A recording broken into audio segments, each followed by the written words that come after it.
जय झूलेलाल। मुंहिंजो नालो करिश्मा ज्ञानचंदानी आहे। मां 6 दर्जे में पढ़ंदी आहियां। अॼु मां तव्हां सभिनी खे हिकु आख़िरी थी ॿुधायां। आख़िरी जो नालो आहे लालच जो नतीजो। हिकु शहर में हिकु लक्ष्मी देवी जो मंदिर हो। सुबुह ऐं शाम ज़ाल मर्द ऐं ॿार मंदिर में अची देवी जा दर्शन ऐं पूजा करण ईंदा हुआ।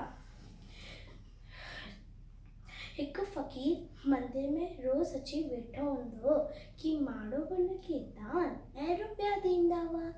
फ़क़ीर जा कपिड़ा फाटल ऐं मेरा हूंदा हुआ। जेके माण्हू मंदिर में दर्शन करण ईंदा हुआ हुन जा कपिड़ा साफ़ ऐं सुठा हूंदा हुआ। ज़ालुनि खे ज़ेवर पातल हूंदा हुआ।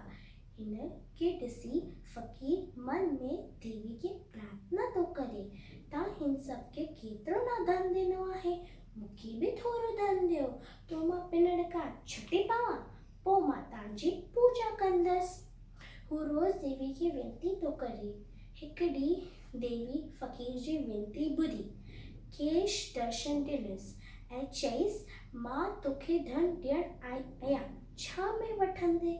हुन ते फ़क़ीर ॾाढो ख़ुशि थियो। हुन वटि हिकु पुरानी झोली हुई। हुन वटि देवी जे अॻियां छड़ी ऐं देवीअ चयसि, अॼु जेतिरो धन घुरंदे ओतिरो तोखे मिलंदो, पर हिकु ॻाल्हि यादि रखिजे, झोलीअ मां जेतिरो धन हेठि किरंदो सो मिटी बणिजी वेंदो। एतिरो चई देवी हथ जी तिरी खोली ऐं सोन जा सिक्का वसण शुरू थी विया। एतिरो सोन जा सिक्का ॾिसी फ़क़ीर ॾाढो ख़ुशि थियो। हुन जी झोली अध खां मथे भरिजी वई।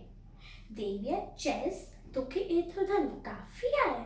फ़क़ीर मन लालच से भरिजी वियो ऐं देवी खे चयसि, अञा ॿिया बि सोन जा सिक्का ॾे। देवी वरी सोन जा सिक्कनि जो वसकारो कयो। ओचितो आवाज़ थियो, पुरानी झोली फाटी वई, सोन जा सिक्का ज़मीन ते किरी पिया ऐं मिटी बणिजी विया। देवी गायब थी वई ऐं फ़क़ीर मथो पिटण लॻो। हू पंहिंजी लालच से पछताइण लॻो।